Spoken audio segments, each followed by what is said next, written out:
Selamat pagi, shalom. Aduh, lebih keras lagi. Selamat pagi, shalom. Luar biasa, puji nama Tuhan. Saya mengucap syukur kalau saya diberikan kesempatan untuk bisa menyampaikan firman Tuhan di tempat ini. Selalu saya katakan bahwa tidak ada yang kebetulan, Tuhan punya waktu yang tepat, Tuhan punya rencana yang tepat, dan cara-cara Tuhan itu adalah cara-caranya yang luar biasa. Dan kalau hari ini adalah hari Kamis tanggal merah, dan saudara bisa ada di gereja seperti hari ini, dikala puncak sedang macet, satu jalur naik ke sana, tapi saudara memilih untuk ada di gedung ini, berarti Anda luar biasa. Kasih tepuk tangan dulu buat Anda yang luar biasa. Bukan pilih jalan-jalan, tapi malah pilih duduk di bawah kaki Tuhan.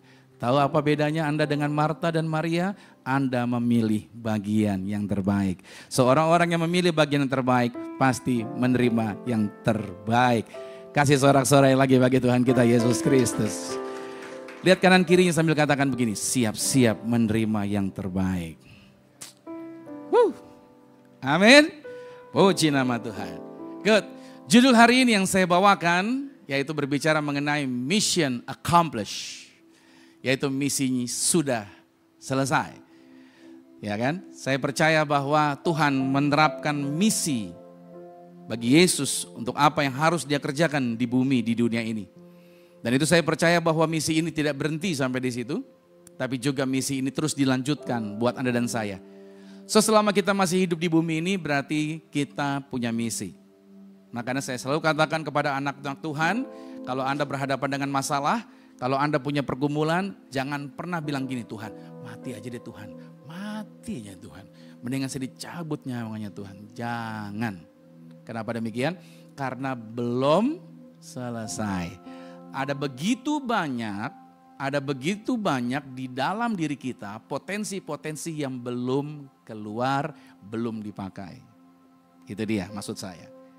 Saya kalau ke kuburan, saya seringkali diingatkan di kuburan itu adalah tempat orang-orang berpotensi dikuburkan. Tempat apa? Orang-orang berpotensi dikuburkan. Maksudnya bagaimana? Maksudnya adalah begitu banyak potensi yang belum selesai udah keburu metong. Gitu saudara. Udah keburu mati. Maksud saya adalah ayo jangan buru-buru pergi dari bumi ini. Jangan buru-buru selesai. Sebelum apa? Sebelum talenta, sebelum semua kemampuan di dalam diri kita, kita keluarkan semua sampai habis. Begitu itu semua sudah terpakai, baru Tuhan akan bawa kita pulang ke rumah Bapa di sorga. Artinya selama hidup di bumi, jadilah berkat, jadilah contoh, jadilah alat Tuhan agar melalui kita semakin banyak orang-orang yang boleh diselamatkan dan mengenal Juru Selamat Yesus Kristus. Gak harus jadi pendeta seperti saya saudara, untuk bisa menyelamatkan orang. Halo? Setuju? Kalau Anda semua pendeta, saya khotbah sama siapa? Ya kan? Sesama biskota, jangan saling mendahului. Ya, puji Tuhan. Haleluya. Baik, judul hari ini adalah mission accomplished atau misi selesai. Kita lihat dulu di dalam Lukas pada pasal 24. Saya perkenalkan nama saya Pastor Romi Matulesi karena saya baru pertama kali di sini. Nama saya Romi Matulesi, saya bersama dengan istri saya, Susilia Jane, kami berdua. Puji Tuhan, dan kami sudah dikaruniai 4 orang anak. Saya pernah cerita, tapi saya cerita lagi sedikit. Ya, kami diberkati dengan 4 orang anak. Anak kami paling besar udah sedang sekolah S2. Jadi anak saya yang paling kecil sudah kelas 2 SMA. Saya menikah muda saudara. Karena memang tampang seperti saya harus nikah muda. Bahaya saudara. Ya kan? Jadi saya menikah umur 25 tahun, istri saya umur 24 tahun. Dan pernikahan kami sudah 24 tahun apa 25 tahun di saudara. Jadi ya masih belum lama sih dibandingkan dengan teman-teman yang lain. Tapi setidaknya begitu banyak pengalaman yang sudah kami jalani. Yang saya sebagai gembala sidang saya bisa dipercayakan untuk memimpin konseling keluarga, rumah tangga, dan parenting. Artinya begitu banyak hal yang sudah kami jalani yang jadi berkat juga buat setiap orang. Nah saya percaya bahwa di tempat ini semuanya pasti diberkati Tuhan. Siap lebih lagi diberkati Tuhan? Puji Tuhan. Lukas 24 ayat 50. Lalu Yesus membawa mereka keluar kota. Yesus bawa murid-muridnya keluar kota sampai dekat Betania. Di situ Yesus mengangkat tangannya dan memberkati mereka. Dan ketika ia sedang memberkati mereka, Yesus berpisah dari mereka dan terangkat ke surga. Berpisah, Yesus berpisah dari murid-muridnya dan dia terangkat ke surga. Mereka semua, murid-muridnya, sujud menyembah kepada Yesus sambil Yesus terangkat. Lalu mereka pulang ke Yerusalem dengan sangat bersukacita. Saudara, ketika Yesus ditangkap di Taman Getsemani, gurunya dipisahkan dari murid-muridnya dan respon para murid adalah lari ketakutan. Ketika Yesus disalibkan di Bukit Golgota, gurunya dipisahkan dari para murid dan para murid responnya sedih serta kecewa. Ketika Yesus bangkit dari kuburnya dan kuburnya kosong, murid-muridnya kebingungan, jasad gurunya hilang, artinya dipisahkan dari mereka dan mereka gelisah serta kebingungan. Ketika Yesus terangkat ke sorga dari Bukit Zaitun, secara fisik gurunya terpisah dari murid-muridnya. Tetapi di sini lihat responnya. Responnya para murid adalah sujud menyembah dan bersukacita. Saudara, ini memberi petunjuk bahwa peristiwa kenaikan Yesus ke sorga itu merupakan titik balik. Sama-sama katakan titik balik. Titik balik dari apa? Keterpurukan. Sebagaimana murid-murid mengalami keterpurukan, tetapi itu merupakan titik baliknya. Satu perbedaan sikap terjadi atas para murid. Mereka tidak lagi ketakutan, mereka tidak lagi kecewa, mereka tidak lagi gelisah, kebingungan. Dan mereka juga semuanya berubah menjadi berbahagia dan bersukacita. Ini menjadi sesuatu yang luar biasa di hari ini, bahwa ketika kita merayakan hari kenaikan Tuhan Yesus Kristus ke sorga, seharusnya kita semuanya berbahagia dan bersukacita. Kita dibebaskan dari ketakutan, kegelisahan, kecemasan, dan ada jaminan kepastian yang Tuhan sediakan buat kita. Dan ini menjadi fakta yang menarik saudara, bahwa selama 40 hari Yesus setelah kebangkitannya, Alkitab mencatat, dalam catatan Alkitab yang saya baca, Yesus tidak berjalan dan menampakkan diri kepada orang-orang lain selain kepada para muridnya. Betul nggak? Pernah nggak bertanya saudara, kenapa Yesus bangkit tidak nunjukin dirinya sama Pilatus? Hei Pilatus, nih saya nih, Yesus yang kamu bilang kamu punya kuasa sama saya. Nih saya sudah bangkit nih. Kenapa Yesus nggak temuin para imam yang dengan sombongnya berkata, kalau engkau itu juru selamat, turunlah dari situ bahwa kami akan bisa menyembah engkau. Kira-kira kalau Yesus samperin itu imam, hei imam, nih saya nih, Yesus yang kamu bilang suruh turun dari salib, nih sekarang saya turun. Kira-kira Yesus bisa nggak datengin para prajurit yang cambukin dia sambil ketawa-ketawa tuh, hehehe. Terus Yesus datengin, hei prajurit, ini saya nih, kamu yang cambukin saya. Masih ingat saya? Hah. Halo? Bisa nggak Yesus tunjukin dirinya sama mereka? Bisa banget. Yesus bisa lakukan itu saudara. Yesus bisa tampil di kota Yerusalem. Hei saya nih Yesus yang kalian teriakin salibkan dia. Nih saya Yesus. Bisa nggak? Bisa. Pertanyaannya why? Dia tidak lakukan itu. Kenapa dia tidak lakukan itu? Coba kita lihat. Masih ingat gak saudara kisah Lazarus dan orang kaya? Masih ingat kisah itu? Lazarus mati, orang kayanya mati, dua-duanya ada di dalam alam roh. Yang satu Lazarus di pangkuan Abraham, yang orang kaya tersiksa di dalam alam maut. Lalu ada percakapan yang terjadi di situ. Kita lihat di dalam Lukas 16 ayat 27. Kata orang itu, kalau demikian aku minta kepadamu Bapa supaya engkau menyuruh Lazarus ke rumah ayahku. Sebab masih ada 5 orang saudaraku, supaya dia memperingatkan mereka dengan sungguh-sungguh agar keluargaku, orang-orang itu jangan masuk kelak ke dalam tempat penderitaan ini. Ada berapa orang lagi dikatakan? Ada 5 orang lagi katanya. Tetapi kata Abraham begini, ada pada mereka kesaksian Musa dan para nabi, baiklah mereka mendengarkan kesaksian itu. Tapi jawab orang itu bilang gini, tidak Bapak Abraham. Tetapi jika ada seorang yang datang dari antara orang mati kepada mereka, maka mereka pasti akan bertobat. Kata Abraham menarik ayat 31-nya. Jika mereka tidak mendengarkan kesaksian Musa dan para nabi, mereka tidak juga akan mau diyakinkan sekalipun oleh orang yang bangkit dari antara orang mati. Alasan ini. Jadi alasan inilah yang membuat Yesus tidak mau memperlihatkan dirinya kepada mereka selain kepada murid-muridnya. Kenapa kepada murid-muridnya? Karena murid-muridnya sudah mendengar kitab Nabi, nubuatan tentang Mesias. Karena murid-muridnya telah mendengar perkataan Yesus bahwa saya akan ditangkap, disalibkan, mati, dikuburkan, dan bangkit pada hari yang ketiga. Itu alasannya. Jadi Yesus hanya mau menampakkan diri kepada mereka yang sudah mendengarkan kebenaran firman-Nya.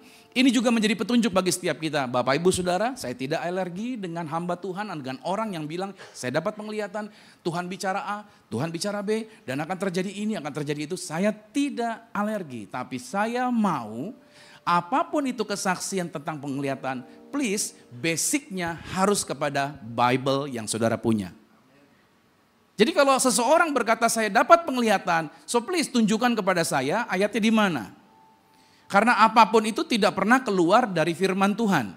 Semua harus basicnya adalah Alkitab. So jangan sampai kita terperdaya atau terkagum-kagum kepada segala sesuatu yang di luar Alkitab. Abraham tadi berkata dengan jelas bahwa pada mereka ada kitab Nabi, pada mereka ada kitab Musa. Dari situ saja sudah cukup sebenarnya.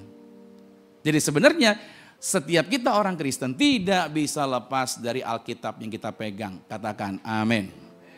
Dan ini menjadi petunjuk bagi setiap kita pada saat Yesus terangkat ke sorga. Dia memberikan perintah kepada para rasulnya untuk apa? Bersaksi. Dan inilah tujuannya kita dipanggil Tuhan.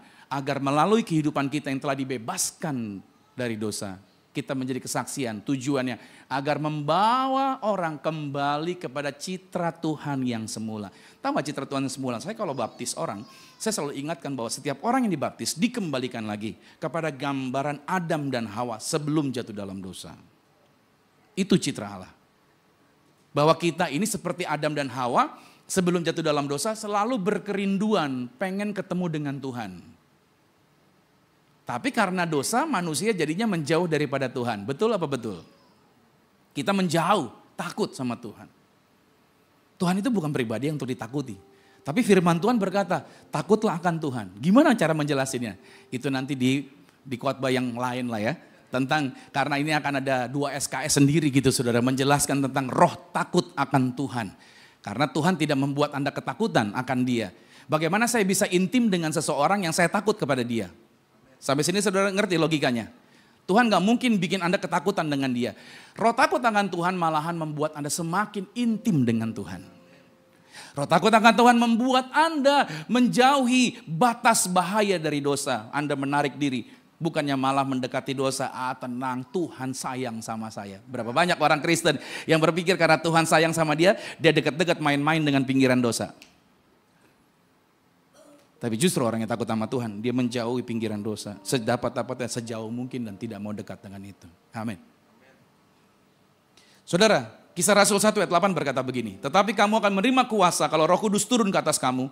Dan kamu akan menjadi saksiku di Yerusalem, di seluruh Yudea, Samaria, sampai ke ujung bumi. Saya highlight di situ menjadi apa? Saksi. Saudara, ini kitab ditulis oleh seorang yang bernama Lukas. Lukas yang menuliskan kitab Kisah Para Rasul. Jadi Lukas menulis Lukas dan menulis juga Kisah Rasul.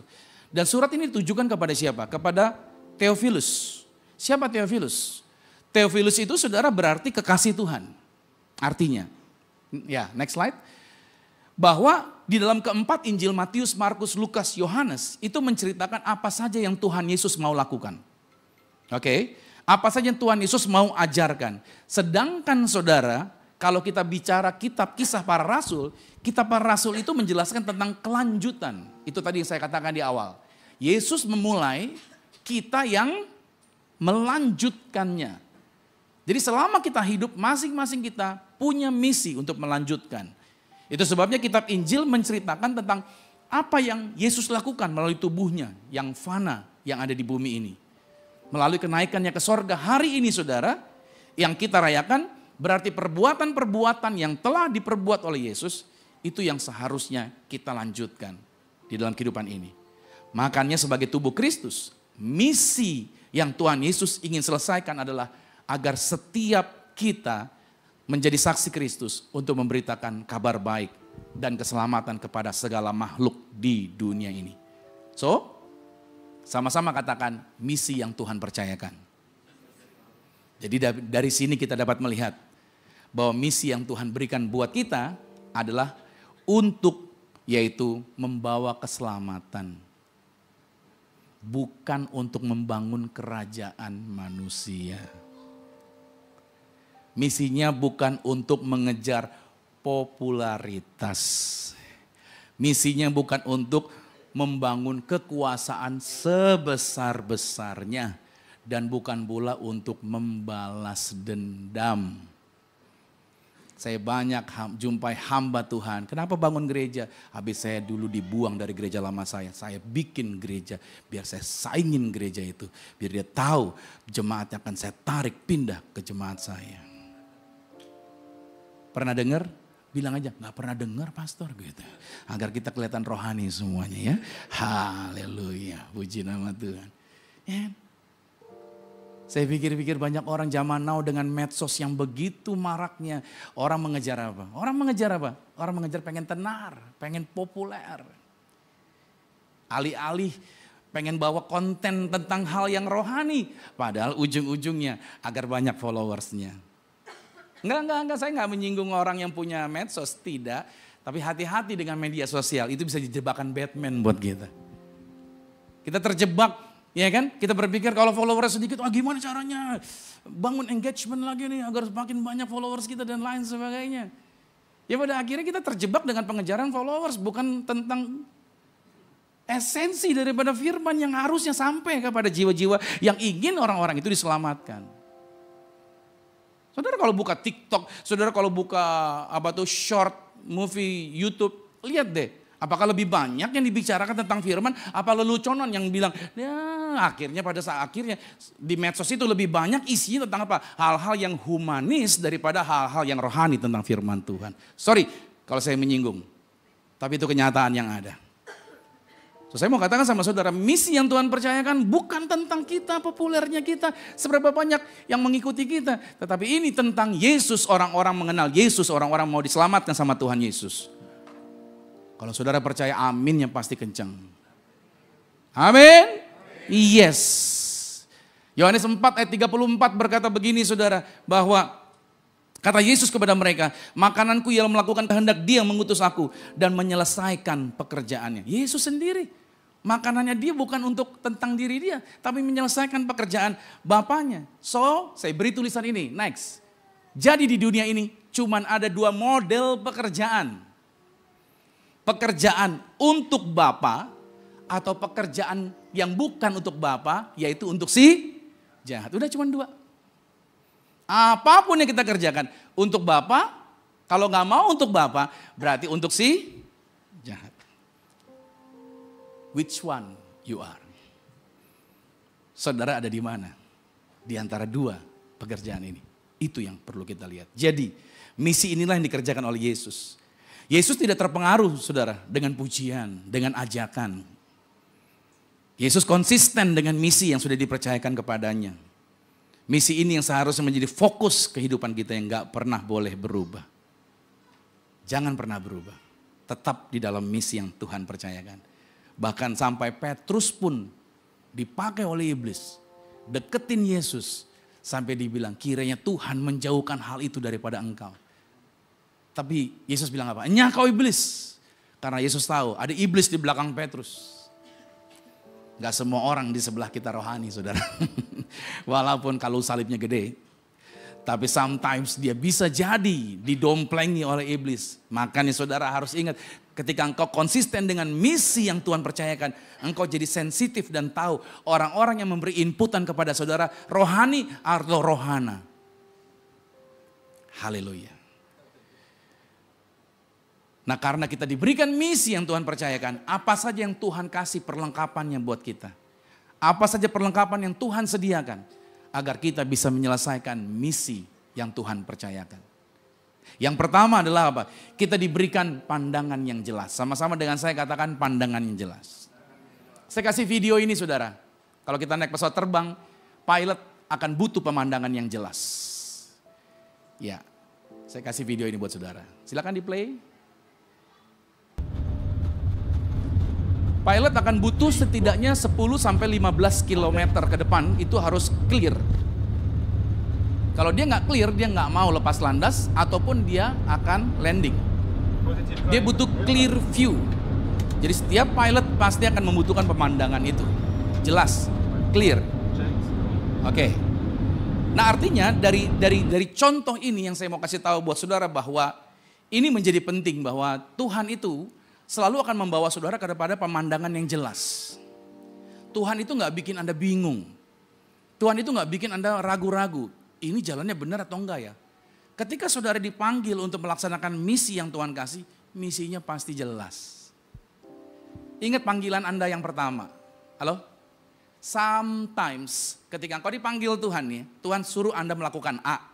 Dalam perjalanan, terus saudara berhadapan dengan situasi dan tantangan. Kita seringkali bertanya begini, Tuhan terus nggak ya? Pernah nggak begitu? Tuhan ini gimana nih, ada tantangan, terus nggak ya? Tapi persoalannya Tuhan nggak ngomong, Frankie, gitu kan, belok kanan, atau belok kiri, atau maju terus. Enggak, sometimes dia nggak ngomong. Tahu nggak kenapa Tuhan nggak ngomong? Tuhan mau begini, kamu selalu ingat yang pertama kamu dikasih tahu tadi, itu ingat terus. Kalau nggak ada orderan apapun, berarti walaupun kena masalah, ada tantangan penghalang, maju terus. Saya pernah kasih ilustrasi, tahu nggak semut? Semut itu jalan menggunakan indera penciuman untuk sampai dari satu titik ke titik berikutnya. Kalau lihat semut jalan, lihat dari tembok deh. Nggak pernah semut tuh jalannya riwa-riwi kanan, kiri, nggak pernah. Satu garis lurus bolak-balik ketemu gitu. Bener nggak? Semut begitu. Kenapa? Dia mengandalkan penciuman. Bau yang telah ditinggalin itu yang diikutin lagi. Nah, ketika dalam perjalanan itu tiba-tiba di garis perjalanan pulang ketumpahan minyak tanah, baunya siapa nih? Semut itu rusak, saudara. Dia jadi kacau. Alat navigasi dia cuma penciuman. Begitu indera penciuman dia terganggu oleh minyak tanah, dia kacau tuh. Ada yang ke kiri, ada yang ke kanan. Tetapi ketika dilihat ada salah satu atau beberapa semut yang terus melintasi genangan minyak itu, indera penciumannya rusak. Dia terus jalan, dia terus jalan, dia terus jalan. Begitu selesai lewatin genangan minyak, indera penciumannya balik lagi. Itu maksud saya. Sometimes masalah yang saudara hadapi, aduh kayaknya gelap Tuhan, gimana nih gak jelas nih. Jalan terus aja. Nanti begitu udah lewat badai itu, keluar terang lagi. Paham sampai di sini?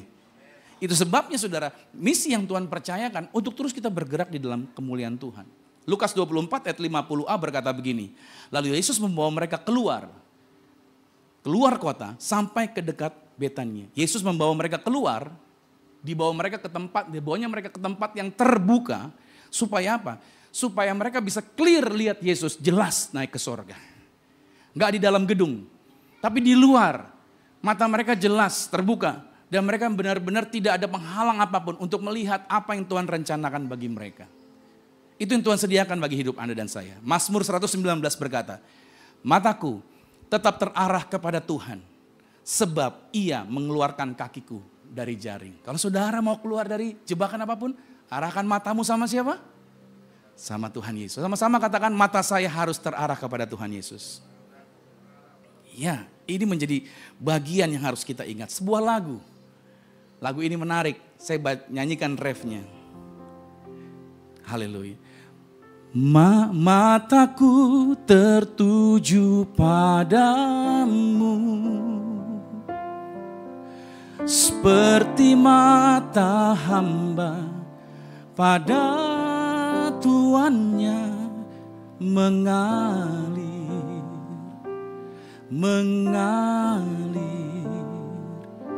sembuhkan hidupku. Dari mana datang? Dari mana datang pertolonganku? Hanya Kau Tuhan, kekuatanku, tak akan kecewa. Semua yang harap padamu. Amin. Ketika mata kita terarah kepada Tuhan, kita tidak akan kecewa dengan perubahan-perubahan yang ada. Karena kita punya pandangan yang jelas. Kalau kita lihat dalam kejadian 15 ayat 1 sampai 6, Abraham itu udah tua, gak dapat anak, mana yang dijanjikan, istrinya juga sudah tua. Dia berpikir orang kepercayaannya lah yang akan meneruskan apa yang dia punya. Ketika dia lagi mikir begitu, Tuhan bicara sama Abraham. Makanya pada kejadian pasal 15, coba naikkan lagi pada ayat yang kelima. Di dalam ayat yang kelima Tuhan berkata begini, lalu Tuhan membawa Abram keluar. Lihat ya, di dalam tendanya dibawa keluar. Serta berfirman, coba lihat ke langit. Hitung bintang-bintang, jika engkau dapat menghitungnya, maka firmannya kepadanya, demikian nantinya banyaknya keturunanmu. Seringkali kita gak bisa lihat, kenapa? Karena cara pandang kita cuma melihat melalui skup yang kita mau.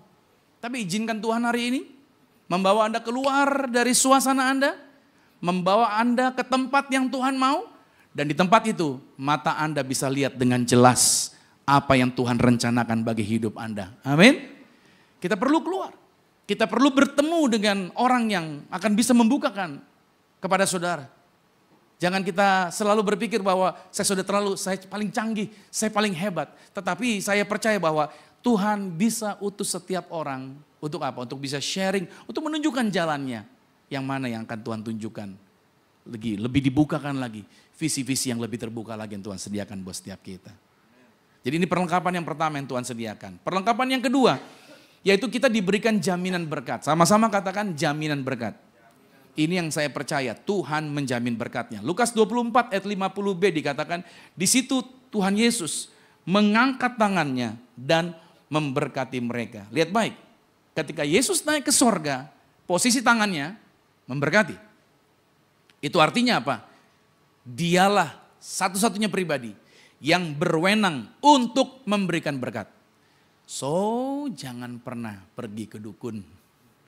Jangan pernah cari orang pinter yang notabene belum tentu lulus SD, tapi kenapa disebut orang pinter. Jangan pernah minta bantuan petunjuk dari suhu-suhu manapun. Halo? Hei, yang berwenang memberi berkat cuman Tuhan Yesus. Belum dapat jodoh, jangan cari ke biro jodoh. Ya kan? Percayalah. Tuhan menjaminkan bahwa Anda akan dipertemukan. Makanya saudara, jangan kebanyakan main gadget di rumah aja. Sering-sering ke gereja, ya kan? Ikutin ibadah. Kalau ke gereja nanti kan ketemu dengan lawan jenis. Kenalannya jadi lebih banyak. Kalau saudara cuma berdoa di rumah, Tuhan berikan saya jodoh. Anda anak perempuan tapi berdoa, oh dalam nama Yesus sambil bahasa roh, sikaraba-raba-raba-raba, sikaraba-raba. Minta jodoh Tuhan, minta jodoh. Saya dapatkan calon suami yang terbaik, oh Tuhan kirimkan. Tapi gak pernah keluar rumah. Di rumah terus saya kasih tahu, laki-laki yang datang ke rumah Anda cuma tukang air, tukang listrik, sama tukang internet. Haleluya. Kalau saudara mau ketemu laki-laki, calon pendamping saudara, pergilah ke rumah Tuhan. Bangun komunitas, kenalan dengan lebih banyak orang. Amin. Iya. Tapi ingat ya, saya sebagai seorang gembala, seringkali saya ketemu dengan rumah tangga yang bermasalah. Pendeta, kenapa saya diketemukan dengan calon pasangan yang seperti itu ya? Sehingga saya menikah dengan dia. Kok Tuhan ketemuin saya dengan dia? Nggak adil nih Tuhan. Jodoh itu bukan di tangan Tuhan, di tangan lu sendiri. Seringkali kita menyalahkan Tuhan, padahal kita yang harusnya menetapkan. Tuhan tuh kasih hikmat. Tuhan tuh kasih teman-teman. Makanya kalau pacaran jangan berduaan mulu. Kalau pacaran bawa pacarmu ke komunitas. Kenalin sama teman-temanmu. Tanya sama teman-teman. Guys, menurut lu gimana nih calon yang gue bawa nih? Tanya mereka. Biar mereka bisa kasih pendapat. Iya kan? Kenapa kita perlu minta pendapat? Karena kalau orang lagi jatuh cinta, salah satu sarafnya rusak. Semuanya cantik menurut dia, semuanya ganteng menurut dia. Makanya Anda perlu orang lain, Anda perlu teman. Biar teman Anda kasih inputan. Gak percaya? Lihat ibu-ibu yang baru melahirkan anaknya. Anak sayang, cakep sekali Dede. Coba saudara deketin, lihat muka anaknya. Jelek begitu. Ya maaf gitu saudara ya. Kita yang orang netral dari luar bisa tahu jelek, tapi orang yang punya anak pasti bilang anaknya cakep. Itu maksud saya. Jadi Kita perlu saudara untuk apa? Untuk melihat bahwa penjamin berkat kita gak ada yang lain. Jangan datang kepada yang lain, datang sama Tuhan Yesus. Dia menjamin. Dan saya percaya berkat setiap orang itu cukup. Kita gak perlu rempong sama apa yang dicapai sama orang lain. Gak perlu ngumpulin sampai 274 triliun. Haleluya. Ya kan? Akhirnya saudara gak pakai baju putih lagi, pakai baju oranye. Maksud saya adalah saudara tetap. Untuk saudara percaya bahwa Tuhan menjamin berkat buat saudara. Kenapa demikian? Karena Efesus 1 pada ayat yang ketiga dikatakan, terpujilah Allah dan Bapa Tuhan kita Yesus Kristus. Yang telah mengaruniakan, sama-sama katakan telah. Ya kan, telah mengaruniakan apa? Kepada kita segala berkat rohani di dalam sorga. Wow. Jadi berkat yang Tuhan sediakan itu pasti, sama-sama katakan pasti. Berkat itu bukan cuma bicara money, uang, project, ya kan? Tetapi berkat itu tentang kesehatan, damai sejahtera, rumah tangga yang sukacita, anak-anak yang takut akan Tuhan, orang tua yang mengasihi anak-anaknya. Amin? Itu juga bicara apa? Berkat. Jadi percaya berkat jangan kita kotakkan pada satu area. Itu perlengkapan yang kedua. Perlengkapan yang ketiga, kita diberikan kuasa atas dunia ini. Sama-sama katakan kuasa. Nah ini menarik nih saudara, diberikan kuasa. Lukas 24 ayat 51. Dan ketika Yesus sedang memberkati mereka, dia berpisah dari mereka dan Yesus terangkat ke sorga. Perhatikan, Yesus terangkat ke sorga. Yesus gak perlu pakai kereta berapi. Yesus gak perlu dijemput. Dia sendiri punya kemauan untuk naik ke sorga. Sama seperti Yesus mati di atas kayu salib. Menurut saudara, Yesus mati karena apa? Kehabisan darah. Atau karena betapa beratnya penderitaan dia. Betul? No. Dia di atas kayu salib, dia mati pada waktu dia berkata, sudah selesai, ke dalam tanganmu kuserahkan nyawaku. Artinya saudara yang dikasih Tuhan, gak ada yang berkuasa atas nyawanya Yesus. Ini juga menjadi petunjuk, gak ada yang berkuasa atas nyawa kita yang percaya pada Yesus. Dan kalau Yesus dia bisa terbang ke sorga tanpa bantuan apapun dan disaksikan oleh begitu banyak mata yang hadir hari itu, ini menjadi petunjuk bagi setiap kita, Anda dan saya, orang yang percaya Yesus, Yesus juga yang akan bawa Anda ke sorga. Jadi tiba-tiba saya sebagai hamba Tuhan, saya dapat penglihatan, saya sebagai pendeta Romi Matulesi, saya datangin saudara, saya akan bawa Anda ke sorga. Tuhan kasih tunjuk, jemaat yang ikut saya akan saya bawa ke sorga. Itu penyesat. Yang bisa bawa Anda ke sorga cuma Tuhan Yesus. Gak ada manusia manapun bisa bawa Anda ke sorga. Kita cuman mengarahkan orang menjadi contoh agar orang itu masuk sorga. Amin. Dan tidak ada lagi manusia di bumi ini yang bisa seperti Musa. Yang berdiri di antara Tuhan yang marah sama umat Israel. Tuhan, kalau engkau habiskan Israel, cabutlah juga nyawaku. Gara-gara Musa begitu, Tuhan melunakkan hatinya. Jadi kalau hari ini ada hamba Tuhan yang berdoa, saya berdoa Tuhan bagi umat ini Tuhan. Berdiri di antara kemurkaan Tuhan agar ampuni bangsa ini. Saya berdiri di hadapan Tuhan. Itu penyesat. Saudara tahu nggak yang berdiri di antara Allah atau Tuhan dengan umat yang berdosa itu cuma satu, Jesus. Amin. Cuman Yesus yang berdiri di antara Tuhan yang murka dengan umat yang berdosa. Nggak ada lagi manusia manapun yang berkata sama saudara, saya wakili Anda untuk Anda diampuni dosanya. Nggak ada saudara. Itu penyesatan saudara. Itu cuman Yesus yang bisa melakukan dan itu sudah selesai dilakukan oleh Yesus. Tapi Musa bisa itu sebelum Yesus datang. Tapi setelah Yesus selesai, sudah selesai semuanya. Itu sebabnya di bawah kolong langit ini tidak ada apapun yang dapat memisahkan kita dari kasih Kristus karena Yesus sudah menjamin semua yang hadir hari ini. Anytime kita selesai, kita akan diboyong masuk dalam kerajaan sorga. Roma pasal 8 ayat 38 berkata, sebab aku yakin baik maut maupun hidup, baik malaikat-malaikat maupun pemerintah-pemerintah, baik yang ada sekarang maupun yang akan datang, atau kuasa-kuasa, baik yang di atas atau yang di bawah, ataupun sesuatu makhluk lain dikatakan, tidak akan dapat memisahkan kita dari kasih Allah yang ada di dalam Kristus Yesus Tuhan kita. Katakan amin. Jadi semua yang hadir hari ini, yang percaya pada Yesus, Anda tidak bisa dipisahkan dari kasih Yesus. Sampai selama-lamanya Yesus mengasihi Anda. Sampai selama-lamanya Dia berkata, aku akan bawa kamu. Di mana aku berada, kamu pun akan ada bersama-sama dengan aku. Percaya? Yes. Yang keempat perlengkapannya. Diberikan hati yang senantiasa menyembah. Wow.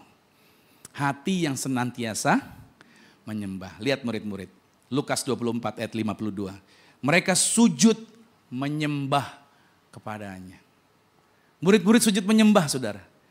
Artinya Kristus menginginkan penyembahan. Ingat ya, Kristus menginginkan penyembahan dari orang-orang yang telah diberkati olehnya. Saudara, dalam ibadah itu ada dua kata, worship sama service. Kalau worship itu saudara kepada Tuhan, service itu kepada manusia. Jadi ada dua, sama-sama saudara ya. Cuman seringkali kita berpikir kalau kita ke gereja, udah dengar firman, itu udah cukup. Dan seringkali kita melupakan hanya firman aja tanpa adanya worship. Gitu loh. Padahal penting dalam ibadah itu punya dua arti yang unik. Yaitu kita melayani Tuhan dan melayani sesama. Seperti gambar salib, ada yang vertikal melayani Tuhan, yang horizontal melayani sesama. Saya khotbah seperti ini, itu sedang melayani sesama. Tapi worship, itu kita sedang melayani Tuhan. Jadi dua area ini sebenarnya harus ada. Melayani manusia dan melayani Tuhan. Nah seringkali jemaat Tuhan datang ke ibadah terlambat. Mereka pikir nggak apa-apa, yang penting belum khotbah. Yang penting saya masih bisa dengar firman. Tidak tepat. Saya datang, sebelum saya datang Mama Ros udah ada duluan. Beliau ikutin ibadah dari worship. Sampai firman ini beliau tetap ada di kursinya tanpa pergi ke toilet. Luar biasa kan saudara, haleluya amin. Beliau ngikutin ibadah. Ini menjadi bagian yang penting untuk kita ingat nih saudara. Makanya dalam sebuah ibadah dua hal ini nggak ada. Melayani manusia, ya service, tapi worship itu penting. Makanya hati yang menyembah Tuhan cari. Bukan sekedar kita penyembahan, tetapi hati kita memang tertuju dan terarah kepada Tuhan. Itu bagian penting. So mulai hari ini, saya mau ingatkan kepada setiap kita, jangan pernah skip penyembahan. Amin. Mazmur 96 ayat 9 berkata, sujudlah menyembah kepada Tuhan dengan berhiaskan kekudusan, gemetarlah di hadapannya, hai segenap bumi. Dan yang terakhir, wah kalau saya ngomong yang terakhir itu paling enak saudara. Yang mau masuk alam roh tidak jadi. Oh udah mau habis nih pendeta nih, selesai nih. Ya kan? Yang kelima, diberikan kekuatan untuk selalu bersuka cita. Sama-sama katakan selalu bersuka cita. Yes. Lukas 24 ayat 52b-nya. Lalu mereka pulang semua para murid ke Yerusalem dengan kondisi bukan ketakutan, bukan cemas, bukan gelisah. Tetapi apa? Sangat bersuka cita. Hati yang bersuka cita itu menuntun para murid ke Yerusalem. Saudara, bersuka cita masuk ke Yerusalem. Tahu nggak? Yerusalem itu tempat yang tidak aman sebenarnya buat mereka. Tapi karena hati mereka penuh sukacita, mereka masuk. Jadi Kristen itu nggak aman saudara. Halo? Ditandain saudara. Udah Kristen maaf ya, Cina lagi. Itu ditandain tuh. Dan itu nggak aman. Tapi Yesus kasih perlengkapan sukacita. Jadi berhadapan dengan orang yang katanya melihat secara, maaf ya, sara gitu saudara. Dilihat secara sukunya, ras, dan sebagainya. Saudara yang ada di dalam Yesus, mengemban misi dari Yesus, Anda tetap bersuka cita. Orang mau ngomongin Anda apa kek, orang mau hina Anda apa kek, orang coba jegal Anda punya proyek kek, dan lain sebagainya. Orang-orang yang di dalam Tuhan dia tetap bersuka cita. Sebab jaminan dia bukan dari dunia ini, tetapi jaminan dia dari Tuhan yang punya kerajaan sorga, yang sudah memanggil dia untuk melangkah dalam kuasanya yang besar. Katakan amin. Makanya saya mau katakan sama saudara, gak peduli apapun yang berubah di dalam dunia ini. Selama Yesus gak pernah berubah, kita tetap ada di dalam kemuliaan Tuhan. Amin.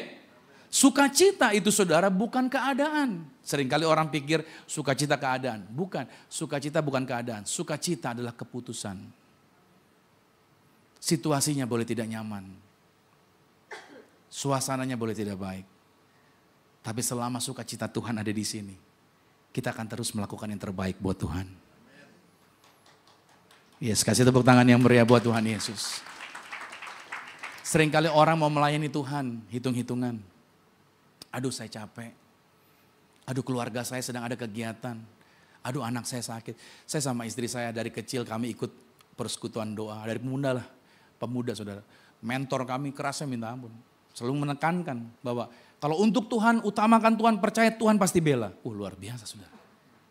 Jadi ketika anak kami sakit pun saya percaya kalau memang tugas pelayanan saya harus berdoa melepaskan kuasa dalam nama Tuhan Yesus. Kuasa Tuhan, mujizat Tuhan terjadi bagi anak kami. Semua pelayanan Tuhan pasti pelihara dan dijaga dengan luar biasa.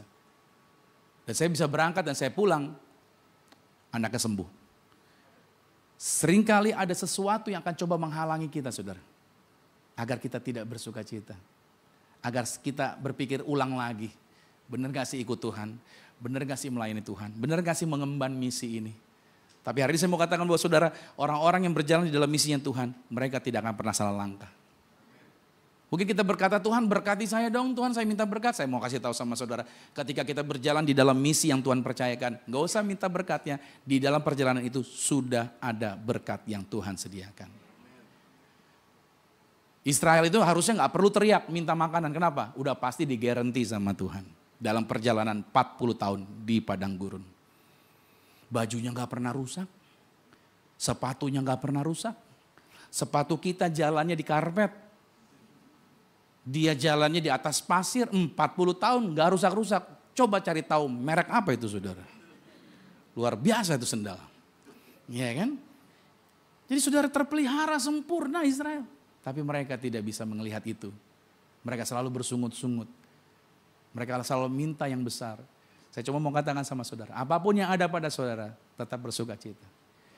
Amin. Bersukacitalah dengan pasangan yang ada padamu. Amin. Bersukacitalah dengan keturunanmu, anak-anakmu. Bersukacitalah dengan orang tua yang masih ada bersama dengan saudara. Bersukacitalah dengan gereja di mana engkau ditempatkan. Amin. Bersukacitalah dengan teman-teman pelayanan yang bersama-sama dengan saudara. Bersukacitalah kalau ada teman-teman yang kritik Anda karena itu menjagai Anda dari jalur yang salah. Karena di dalam gereja gak ada malaikat saudara. Yang ada adalah orang-orang yang bisa berbuat salah. Tetapi ketika kita berjalan di dalam misinya Tuhan, kita akan tetap bersuka cita. Siapa yang percaya bersuka cita hari ini? Amin. Kita kasih tepuk tangan lagi bagi Tuhan Yesus Kristus. 5 perlengkapan ini saudara yang Tuhan sediakan. Saya boleh mengundang tim pemain musik. Bahwa kita diberikan pandangan yang jelas sama Tuhan. Kita diberikan jaminan. Ya, diberikan jaminan akan berkat. Karena yang boleh menjamin berkat itu hanya Tuhan. Gak ada yang lain. Tuhanlah yang menjaminkan setiap berkat buat kita. Kita juga diberikan kuasa atas dunia ini.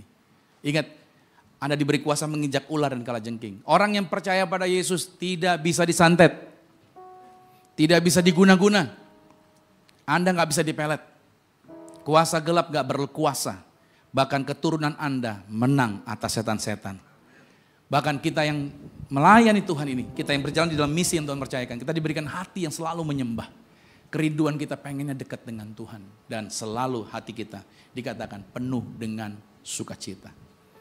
Saya berdoa biar perlengkapan ini menjadi kekuatan sukacita buat setiap kita. Kita boleh bangkit berdiri.